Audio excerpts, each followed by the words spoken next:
Hello everyone, my name is Ema Muminovic. I come from Croatia and I will be representing my school, High School Vladimir Gortan from Buje. If I could travel back in time to one day in the ancient past, I would probably go to the first gladiator games that were held in the amphitheater of Pula. Now the arena is ruined, but back then it was brand new. I would have loved to see the first gladiator games that were held in there. To see that part of history with my own eyes would be simply magnificent.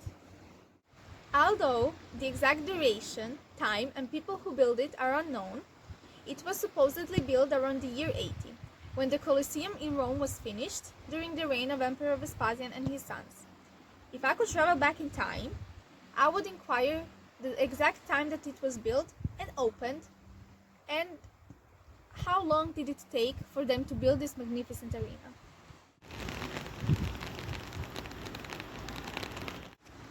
There is a myth that Emperor Vespasian had a lover, Antonia Senidia, who was from Pula, and that he had built the arena to show her his affection.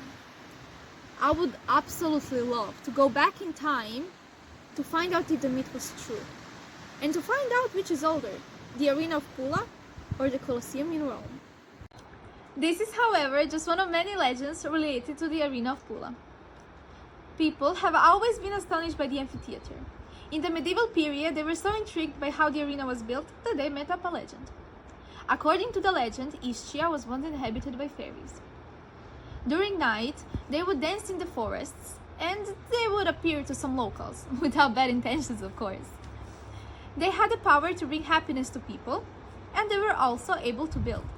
According to the story, the fairies built the arena in Pula. One night, they dragged stones from the mountain Učka, and one by one, they laid the stones in a circle.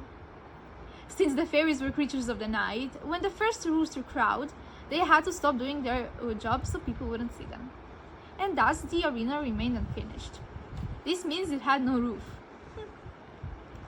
Throughout history, the arena of Pula has aroused the respect of all who have seen it.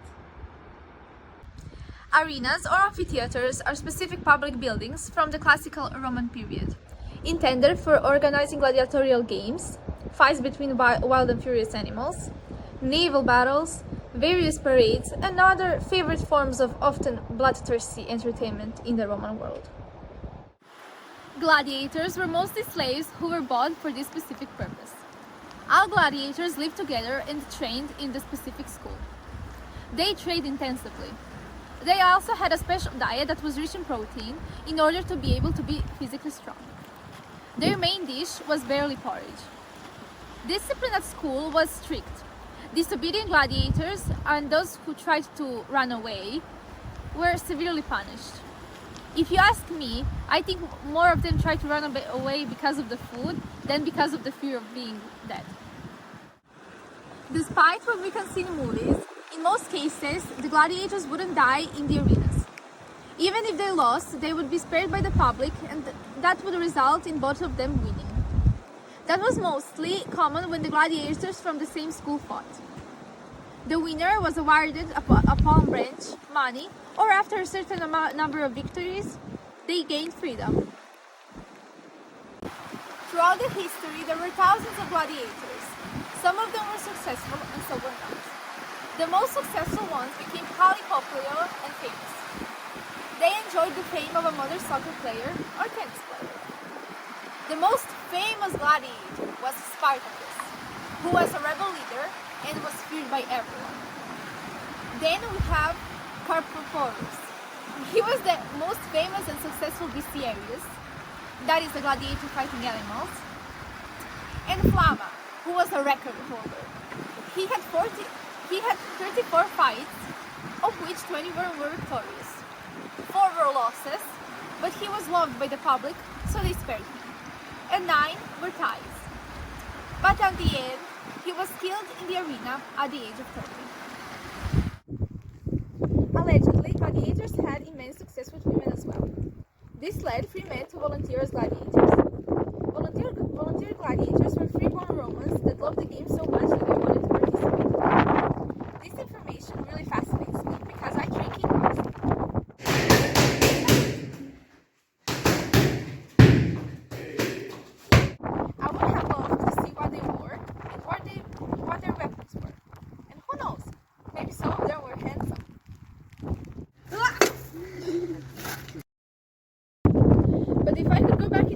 wouldn't investigate only the gladiators.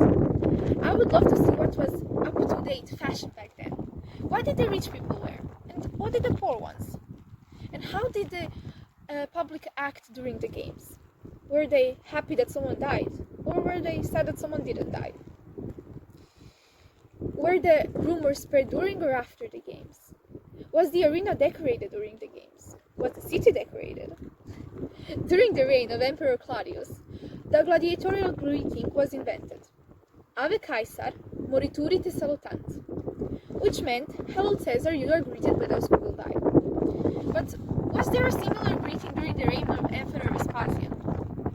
Those are just some of the questions that I would love the answer to. And the only way to find them out would be to travel back in the past and to see it with my own eyes. Thus, the answers to these questions could not only be interesting to me, but to many other historians as well, and ordinary people, of course. Even though the arena is not used for gladiator games anymore, obviously, the arena is still used for many other events, like Pula Film Festival, operas, concerts, and many sport events. Today, the locals are very proud of the Roman heritage that was left behind.